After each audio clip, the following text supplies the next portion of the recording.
बारिश के साथ आप लोगों ने कई बार ओलावृष्टि देखा होगा कि किस तरह से छोटे या बड़े बड़े ओले गिरते हैं जिससे काफ़ी ज़्यादा नुकसान होता है। तो फैक्ट बाय विकास का आज का वीडियो आप शुरू से लेकर अंत तक पूरा देखिए, जिसमें हम आपको ये बताएंगे कि आखिर ये ओला किस तरह से बनता है और ओले और बर्फबारी में आखिर अंतर क्या है।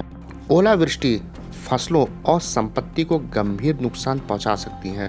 भारत में ओलावृष्टि ज़्यादातर मार्च और अप्रैल में होती है। यह अधिकतर मामलों में पूर्वोत्तर और पश्चिम हिमालय वाले इलाकों को प्रभावित करती है, लेकिन कभी कभी ये ठंडक में भी ओलावृष्टि होती है।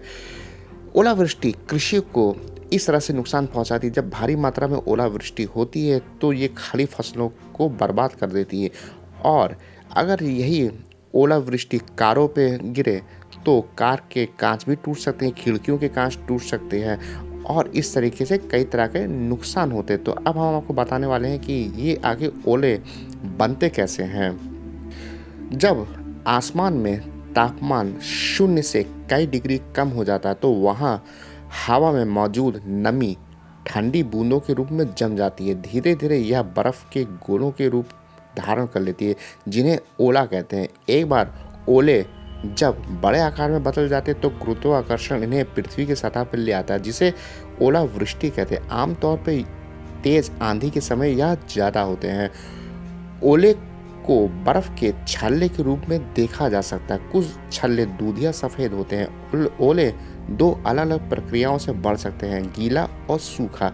ओला वृद्धि तब होती है जब ओलावृष्टि तूफान में होती है, जहां हवा काफ़ी ठंडी होती है। सर्दियों और मानसून से पहले ओलावृष्टि का सबसे अधिक खतरा रहता है। दक्षिण पश्चिम मानसूनी मौसम में ओलावृष्टि की घटनाएं ना के बराबर होती है। ओलावृष्टि होने के लिए वातावरण में अत्यधिक अस्थिर होना चाहिए। ओलावृष्टि के समय दोपहर और शाम के कुछ घंटों के लिए होता है। अब आप लोग ये सोच रहे होंगे कि आखिर जब ये ओलावृष्टि ये होती है बर्फ़ की तरह, तो बर्फ़बारी क्या होती है। तो हम आपको बताते हैं अब बर्फ़बारी के बारे में। बर्फ़बारी जैसा कि आप लोग सोच रहे होंगे कि ये पहाड़ों पे मोस्टली ही होती है, और ये बर्फ़बारी एक जलीय चक्र के अंतर्गत आती है। जलीय चक्र वह होता है कि जब सूरज की गर्मी से नदियाँ, तालाब या झीलों का जल भाप बन के उड़ जाता है और ऊपर वातावरण में पहुंच जाता है, और इस तरीके के वाष्प कण इकट्ठा हो जाते हैं जो बादल का रूप ले लेते हैं। जब ये बादल आपस में टकराते हैं तो बारिश होती है, लेकिन जब ये बादल वातावरण में अधिक ऊपर चले जाते हैं तो वहाँ का तापमान बहुत ही कम हो जाता है और वातावरण ठंडा हो जाता है। बादल का तापमान धीरे धीरे नीचे पहुँचने लगता है। बादलों में मौजूद वाष्प कण नन्हे नन्हे बर्फ कणों में बदल जाते हैं। हवा इन बर्फ कणों का वजन सहन नहीं कर पाते और ये धीरे धीरे नीचे गिरने लगते हैं।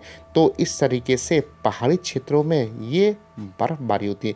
तो उम्मीद करते हैं कि आपको ओलावृष्टि और बर्फबारी में अंतर समझ में आ गया होगा। अगर समझ में आया तो ज़रूर से हमारे इस वीडियो को लाइक और शेयर कर दीजिए, और अभी तक हमारे फैमिली के मेंबर नहीं बने हैं तो नीचे रेड कलर का सब्सक्राइब का बटन दबा के सब्सक्राइब कर लीजिए। और इंस्टाग्राम पे अभी तक फॉलो नहीं किया तो ज़रूर से इंस्टाग्राम पे फॉलो कर लीजिए, लिंक आपको डिस्क्रिप्शन में मिल जाएगा। तो अब मिलते हैं आपसे फिर किसी और वीडियो में, तब तक के लिए goodbye and take care.